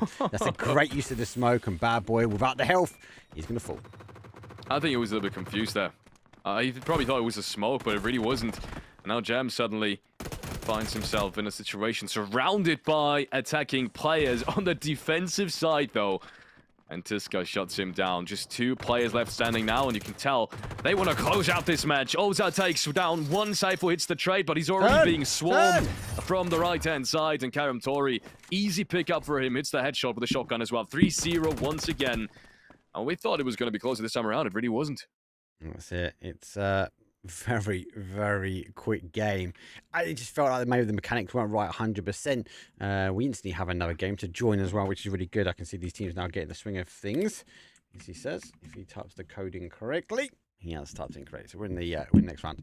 Not as close as I thought that one would be. I thought that one would be a little bit more stacked up. Maybe it's mechanics, maybe just trying to figure out the game. But yet again, the angles, the visual, the sight, just backs and packs towards the rest of these players and falling. I think cheap deaths. These teams kind of need to work on the scrims before they reset themselves back now for the tournament tomorrow, Felix.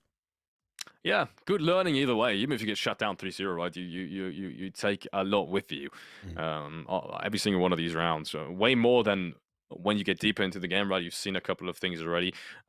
Way more learning potential at the very start of it, even if you get shut down. So interesting to see how that's going to help them going into tomorrow. Because once again, if you get shut down 3-0, that is it's kind of a big shutdown, but it also really isn't because it's only 3 rounds, right? And if you start on defense, as we've said, you do have that little bit of an advantage against, especially against teams that just haven't really put the practice in. But yeah, either way, lots of learning. Point I'm trying to make, and I think it's still up for grabs for anyone. I don't think we've seen a team yet that was like completely coordinated, right? That has literally done no mistakes. Not Maybe Fuzzface's team. Fuzzface in them. I was going to Yeah, say. maybe it was pretty good, but also I felt like they didn't quite catch the most experienced players yet. That's interesting. I also, Maybe this is going to be it. I'd also caveat in the context that it's very aggressive. What happens if they come across a team that can really set up a defensive play? Because don't forget, we are kind of playing that AB. We're not playing that TDM. The push, we sort of push past the TDM, push past the halfway point, and they controlled the other team in the box. But yes, maybe right. Maybe they've not come across the competitors. Maybe they've not come across, I suppose, the level. We have seen this team also put hours in. They were playing against themselves the other day as they snuck in, I think, on the Wednesday evening when I was watching them. That was a good fun to watch. So we'll have to wait and see. I think we've got about a couple more games, though, remain, as we've been told by production. At least 2 more games, though, after this one, we believe. This one will be quite a Spocker versus Fuzzface. I think this one's quite balanced, actually. This has been an interesting one. Both teams obviously putting wins underneath the belt. But definitely still different styles of games or teams at the moment. Aggressive teams. We've seen teams stack up. We've seen teams like Fuzzface spread out, and each one of them is a laser, right? FedEx, they're able to hold their own angles, and they're kind of mechanically working their way down the field. So we'll have to wait and see how this one unfolds. If you had to call it now before we got into the lobby, who do you think is going to take this one? Fuzzface team? Yeah, I gotta go with Fuzzface. Gotta go with Fuzzface, right? These guys have been looking strong. They've got the TDM practice as well now. And as we said, right, some of these players have played together in teams. Some of these players play PUBG at the very highest level. No shade to be thrown around against Pokemon and these guys. They've played obviously PUBG at the very highest level as well. But yeah, learning quick. Talking about quickly learning a game, I got to give it to these guys. But it's going to be interesting because at the same time, right, all the experience you have in different games might be thrown out the window. It's a completely different type of shooter. And the mechanics might not matter as much. I think it's going to be way more about who's really going to be creative with these character combinations and these gadgets. Yeah, it's a line. It's just that difference, that line of sight. You don't have line of sight. You don't have the ability to point down and change your angle. You've got to adapt. I'm still quite surprised that we're not seeing teams go for that crouch. So when they start receiving damage, right, hitting the crouch and getting underneath those gunshots and being able to do that cheeky spin like I did to you earlier, Felix. That kind of instant reaction, crouch and turn. That was pretty good. I'll give it to you. I'm not quite seeing that. I'll give you the defense. You didn't quite understand that was going to happen because you were just still shooting at me, but it was going well above my head every single time. But I don't think we've seen it just yet. So there's still learning to be done. And for those that obviously want to get into the game and figure out what the hell's going on, and you guys want to be in a chance to play, well, the best way is to follow on Steam. Project Arc in chat if you're on Twitch. If not, get on Steam now. Go search for Project Arc. It will come up. Hit that wish list. Hit that big old button. That's going to be the best opportunity for you to get a lot of information quickly. And more importantly, as soon as the game is released, you're able to get that download done straight away and playing with your mates. If not, get on their Discord. There's lots of information. Great community. Loads of people talking. Loads of hype about this game at the moment. Loads of people interested. There's been a lot of debate around the different characters and actually who they think is best. Obviously, we've seen a few games now, Felix. If you've got to go for someone, I'm happy to bring them up on screen if you want to have a look at them. If you've got to go for a character, like, are you still sticking with your guns with Collision, or you've been tempted from what you've seen by any of the other characters? No, I think Collision has the most clutch potential. I think it's just due to the fact that you can, like, his kill potential is just so much bigger than everyone else's, right? You hit a shotgun shot, maybe someone else comes around the corner, wants to trade you, you just hit him with another shotgun bang, and he's down, right? You don't really have that with the ARs, I feel like, as much, especially in close range scenarios. So I think if you're smart with him, if you pick the fights correctly, and you make sure you have enough time between 2 players engaging you, he's probably got the biggest playmaking potential. But the only players we've seen so far haven't actually been from Collision, right? They've been with P90s, with SMG. So Apex has got to be a character as well that I have to highlight. So far, he's probably had the biggest clutch potential out of all of them. I do like Apex. I definitely a player that which I'm slightly sold on. I still like the defensive from Drop Down. I think Drop Down for me is still kind of that defensive character. I might be wrong on that one. Obviously, guys and girls, let us know in chat what your thoughts are. But I like what I've seen from that defensive smoke play. The ability to block off a door, at least give yourself a bit of breathing room, check the other angle, see if you're getting flanked. Obviously, the meta play though still for me, there's no change at the moment. Carnival, he is so critical, I think, to a team. I've not seen a team play without, which is good. But I have seen a team that is offensive that has played without, and I've seen it on the defensive side. So I still think there's a bit of learning when it comes down to the abilities, and I suppose scrims. These players might just be going through different selections. They might be just sort of churning their way through and trying to learn. So maybe we haven't seen the setup of the team. Maybe we haven't seen the, hey, you're playing this character, you're playing this character. Your job is this. You will hold this angle on defense. I don't think we've quite seen that fully develop yet, but definitely for me, I feel like he is a critical asset to have, especially playing offensive. Yeah, 100%. Especially since, I gotta be honest, especially since all that barricading and grabbing yourselves to the sidelines, it takes forever. And it's such a big part of the game, right? Yeah. I mean, realistically, on your way to the bomb site, right? You spawn on your way to the bomb site. How many barricades do you really have to pass? Yeah. And how much utility do you have to use? How much ammo do you have to use to really get towards the bomb site in the first place? And every single door is more information, right? So every body you've knocked down once means, yes, audio cues for once, but after that, no more audio cues for the attacking side. You kind of want to knock down all these barricades as fast as you can at the same time, as fast as you can, as safely as you can. So that's where Carnival really comes into fruition. And I feel like if he dies too early on the attacking side, that's a huge bonus for the defense. Yeah, that's got to be a win. That's good. It's good. Like taking the asset out, just taking that individual out, especially if you've only got the one. That's going to really slow their opportunity to get through the barricades, get through towards the objective. Another key individual for me though is Heinz. I know we've spoken about Heinz a few times, but the ability we've already seen getting through that sort of drone through the wall, I think, is key. I kind of like it. As I said before, we kind of seen that stack up with the blue zone nade. Are we going to see any other creativity behind using this in the drone that we've got? That obviously the drone's slightly different. The drone kind of gets launched out by Buddy, but this kind of will get shot through the wall. So for defensive, I think I prefer Heinz. But then obviously instantly getting stacked up. So get that drone through and then getting ready to sort of launch that blue zone nade through the wall, I think is key. Plus the rate of fire. That Uzi is insane. We've already seen them put down individuals quite quickly, but we need to wait and see. Anyway, got a couple more games to go. Let us know what your thoughts are, and maybe who you prefer, even from what you've seen so far. Any sort of characters that you'll be looking to play, but we'll have to wait and see as these lobbies will now kick up. We are going for the same, but I think this one might be a little bit more of a closer matchup. Let's hope it is.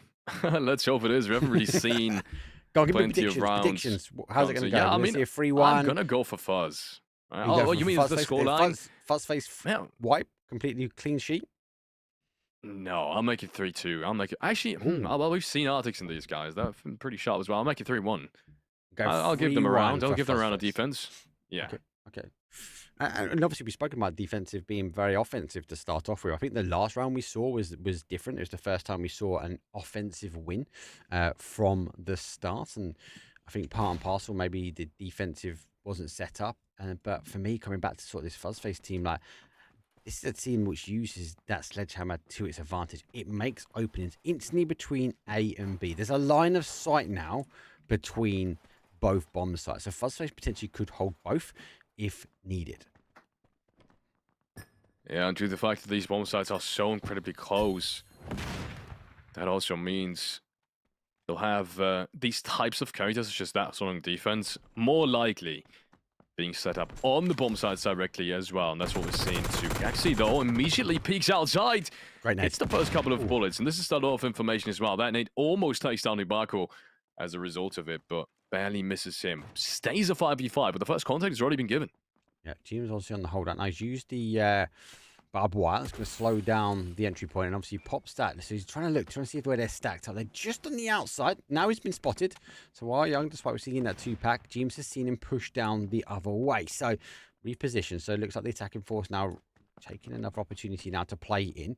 Pixel, he's dropped now. See, playing with that long shot. It's got the M4, so it can produce a lot of fire rate, can throw a lot of ammo down that corridor, but also can throw down that defensive gas bomb, and that's caused some big damage. That's what I was talking about, FedEx. That there is huge. If used correctly, I'm still believing on a defensive. I'd love to see how effective it would be on offensive. I can kind of understand, but defensively, like that, pinpoint accurate. Yeah, perfectly played. Way slower play this time around. Way more calculated and disciplined play now. And this is what I like to see, right? Let the defense use whatever they have in terms of utility and then make the aggressive push through. And this is exactly what I said as well, right? Just a minute ago. Break down as much as you can because it's going to give them audio cues once, but after that, no more advantage towards the defense side. I'm so surprised. This is much more methodical than I thought it was going to be. They catch off guard Gaxi, who's in the middle of that door, in the middle of that room, and they take down the second player as well. This is aggressive, but calculated and disciplined. This is way better than I expected them to play. Has a look to the right, does spin. Goes down for another. They've only got one kill so far. It's down to the Dream Machine Pixel with the nice. So let's get a couple of shots go through. But Ping now knows the alpha angle comes down. They do isolate him on the corridor. But 3 times out of 3 times, the attacking team didn't just attack from one side of FedEx. The angles were exposed, whether it was a nade blowing through the wall and then the breach coming through. The attention was drawn to the explosion. The corridor most of the time got the kills. But great teamwork and a prime example of how communication can be effective in this game. Incredible. That was such a calculated round. I think that's the most calculated round on the attacking side we've seen so far. And look how they didn't get stressed by the timer. They know they have 2 minutes. That is so much to let the defense use all the utility and as a result of that, in the end, make it a whole lot more easier to actually take these sides and to isolate a player later on. So incredible stuff. Really slow, methodical approach. And if they take another round here, I think that's already it. Man, if they play anything like this on defense, that's crazy. That's got to be a 3-0. Yeah. Let's go the other way. See if they can answer. It's a team that could potentially dig deep. Now they've gone for the ankles. James trying to get that off angle again as he repositions himself back over towards the other side. So expect the team to be fully aware. Now, he's kind of going for that crouch. He's trying to get some sound cues now as they do pitch up a little bit of a different position now for the rest of the team. Back in that same position. He knows he can try and hold out use again, but he's moved the deployable shield a lot closer this time, FedEx. He's moved it closer towards where they kind of breach through. He knows it's a bit of a choke point for this team. Yeah, exactly. Always a player that picks up games really fast. You said yourself, a really smart player as well. So I'm excited to see how he does it in this instant. There's a double nade coming out. They're once again trying to isolate the players. A really great nade. I think that's it with the shield as well. Yep. A couple of doors, a couple of windows, a couple of barricades being destroyed in the process too. That's what I was saying, right? Slow, methodical approach, try to pre-fire as many shots as you can, but that's just, wow, gas grenade. And that seems really strong. He was in there for about a second. He couldn't even dodge it. Yep. And he's taken down to 25 HP. Barco has to be careful now. Good exchange, though. Both of them launching the smoke. So, hit for tap a little bit. There goes the explosion. Literally sending the door all the way towards the other side. Marslek's in a position that's behind the shield. The off angle, though, as you can see, they're generating double. Marslek backs away. I think he asked for some reinforcements, though. As we are seeing the defensive team now reposition. Now, he's hinged up. Needs to go through. Marslek, though, he's got the shield, so if he wants to whip his shots around, he could do. And also take a knee. Gaxi now works his way and draws some shots across, but now it's going to come down to the angles of the defensive. They've got time against him. Defensive need to hold strong. This is a really good stuff coming out from Shade. He opens up that door, and that means opportunity now to isolate the player. Fuzzface, he had the opportunity there for a second. And meanwhile, it's going to be Marslek taking down Shade, taking down Artix as well. This is a great performance. And one more gas grenade is going to be the death for Wild Young 2. Suddenly, it's down to a 2-5, but it's a really calculated, methodical push once more. It really did look dangerous there for a second. Yeah, they actually used the angles against him. He gets one, looks for the second. Nearly goes for the second, but that's going to be way too much pressure. Defensive will take the win. 1-4-1 here, FedEx. We wanted a close game. This one is looking close as it can get. Let's see if they can take the advantage. Has the Fuzzface team adapted enough? They've got one more underneath their belt, 1-for-1, but they're going to swap over now. Fuzzface on the attack. Can they still generate what they need to? Can they take advantage of the angles? I still felt like Rocket's team had the ability first. I felt like they were adapting quick and they had the angles locked down, and Fuzzface was reacting. His team was reacting to the play that was coming in, but you've got to argue part and parcel, that's part of being a defensive player. Yeah, totally. 1-1 now, ladies and gentlemen. We are heading into a 4th round, most definitely. That's already for certain. But who's going to take that 3rd one? That's got to be the question that has to be answered now. And a couple of barricades being put up so far. But I feel like more than a couple have been destroyed as well. We're seeing Young do exactly that just then. Interesting, right? Very interesting how different that is. Some have been reinforced, you can see around front of Baku, but some have been destroyed to enter silence. Might give us an idea on how aggressive Artix and his squad wants to play this. Yeah. Let's look at the angle. Six going to work his way through. Matic trying to hold as Shade works his way around. Maybe more stacked out. They've got to be cautious. They're able to jump in there. I suppose the sound cues, they're not crawling. The sound cues will be fully exposed. While Young, we know he can duck and put a punishing shot on if needed, but he gets exposed as he plays peekaboo. He's got to drop down that meds, take advantage. Nade will come in. There's one. There's two. If that second explosion goes through, there comes the blue zone nade. Does he do the damage in time? Nope. He's able to get out, but it looks like that med was the part and parcel of the savior. Yeah. You might have to put it back down. Without the med, he definitely would have been taken out. So there's this character that can also obviously heal himself, as you've seen just there. Another blue zone comes in. This is perfect utility usage. While Young somehow still takes him down. Hibaku with his own gas grenade, though. Unfortunately, loses his life. Now Marcelik puts down the bomb. The smoke grenades are being used incredibly well. While Young pushes into the smoke, actually is going to be there to trade him, and not before his teammate falls. So the bomb, unfortunately, doesn't go through. And just one shot is now being needed from Shay to take him down as well. 2 versus 3. Yeah, had some pressure on. I think the guys should be able to get the plant on as the defensive team had to back away slightly. And there you go. There's that smoke. Defense blocks out 2 doors. Guys, just got to put one down. Pixel's on the adjacent side. No, it takes a lot of damage. Has to reposition, but it's in there. The time's in their hand. Pixel, he plays out. He goes for one, but doesn't quite get the connection. It's going to be a victory, though. Shade has to try and back away, but he's just got to get that defensive on. James has to try and wait for him. That's a good shot through. Great hold. And they're able to put that on. Defense for the win. We've got to get the defuse under the belt. Great hold. I think James was waiting to hear it. You kind of get a sound click, don't you? You get a sound click if you hear him diffusing. I think that's what the attacking team was waiting for. Man, that was a 1-on-3, by the way. He took down 2 players at the same time in that very first clutch scenario, in the very first clutch fight that we saw. Way before James chimed into the mix, and unfortunately, it wasn't enough for the attacking side. And the P90 as well, so strong. Combine that with his ability to heal himself up, which he doesn't even use. He could have easily dodged that last 1v1 as well. Heal up and get back into it with a massive advantage. But he didn't even need to do that. He clutched it out anyways. 2-1 now. This is what we were hoping for, right? Clutch scenarios here and there. Bomb plans. Bringing it down to the wire. Using the time you have on offense especially. And it's exactly what we are seeing right now. This is where this game gets interesting. Change though in the character selection. 3 going for the meds. So on the defensive, they know they're going to take some shots here. I think they want to do that reposition med back up. We saw it save once, but obviously with 2 smokes and 3 meds, are they missing other utility? Are they missing other special abilities to be able to defend? It's fast face push, but have to wait and see. This is a new combination here at the moment. They are backing themselves in. We've seen this to come into effect though. Have to wait and see though. As fast face one, a little bit of a different push now, and a little bit more spread out this time, FedEx. Well, they're spread out, but they're having the same kind of strategy as obviously Artix and his squad have as well. Or had, rather, in that last side switch. Kind of slow and methodical. Breaking down as many walls as you can before you get into that first initial contact. And letting the defense use as much utility as you can as well. Baiting it out too. That's the first gas grenade, for example, being used. We saw a couple of nades back and forth as well. And all that is going to give you an advantage later on. And it's still 1:30 to play. And nothing has happened yet. Nope. To go for that re-smoke. Plays peekaboo. Oh, Young. Well, might have been taking a nap on that one. First face goes down. That P90 looks damaging. It puts players down pretty quick. Great gas. Indeed it does. Artix on the other side takes down James now. This is falling apart right now. Just 1 round being needed. This is match point. Remind yourself. And actually he's down to really low HP. Hibaku now with a massive task in front of him who takes down the first one.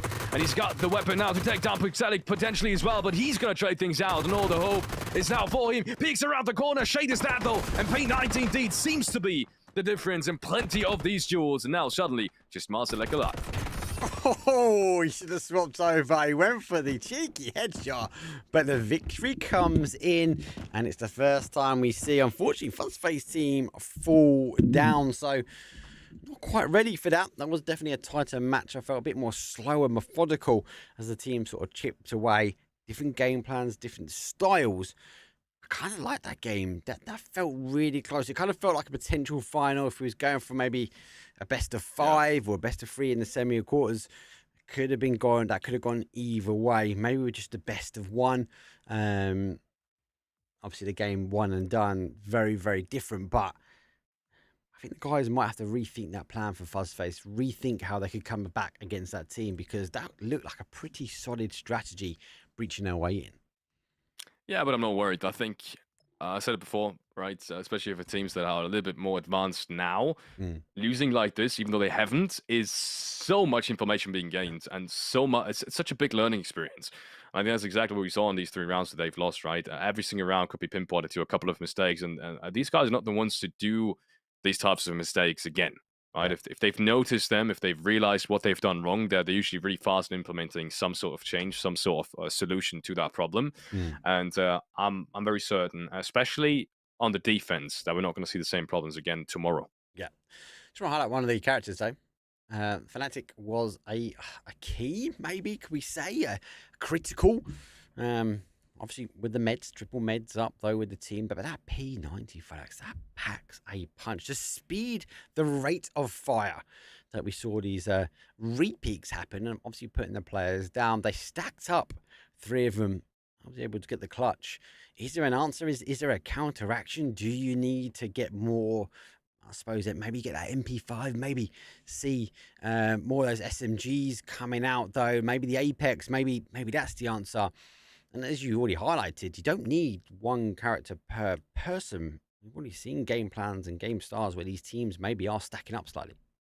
Yeah, I don't even know if the P90s and MP5Ks are the answer. I think it seems like it's the meta right now, but also we haven't really seen anything else, right? Collision hasn't been in play a lot. I think at most we've seen it once per team, and even then, not really much. Not really much in terms of individual fights being taken with them. So I'm really surprised by this, and at the same time, apparently it seems to work out for most of these players. So why change, really? Yeah, interesting though. So many different characters, so many different weapons in play. Despite it being top-down shooter, there's so much variety in mechanical options, and tomorrow that's where it's all going to go down, right? We've seen the scrims now. Today has just been for fun, even though some of these teams definitely took it very serious, as we've seen in the very last game. But going into tomorrow, that's going to be a whole different story. Every single round is going to count, and I don't think we're going to see as fast as some of these pushes were today, tomorrow. Well, look, we're going to leave the scrims there, as Felix has said. We're going to let these teams practice in peace and quiet. But you can go watch them. Most of them are streaming as well, so obviously go tune in and follow. Most importantly, before you follow, Project Arc in chat. Wish list the game. You got to wish list the game. Why? Because that's how you're going to get the information. Get yourself on there. Get yourself on their Discord as well, because that's going to be, well, I suppose, when you're ready to play, the ability to get into the game as quickly as possible. We'll be back tomorrow, same time, same place. We'll be on YouTube, we'll be on Steam, we'll be on Twitch as well, and we'll be able to kick things off group stage. Every team will play in every team once, though, is best of 1. If you get the win, you get a point. Then we come back, though, Sunday, same channel, same time, same place. And then, more importantly, we're playing for the money. Just shy of 7,000 USD up for grabs. So, lion's share of the prize will be going for those top 2 teams, but every team will be able to dip their hands in the cookie jar to a degree, but we'll have to find out. Thank you very much, everyone that has jumped in. Thank you for the like, subscribe. Don't forget, later on, though, we have scrims, though, with NA, so tune in for all of the streamers there, and they will be covering things, though, Saturday and Sunday on Matchroom's channel. Make sure you follow on social medias. That's it from us. We're going to love you guys. Let us know in chat who your favorite is, but for now, that's it. See you guys tomorrow. Peace.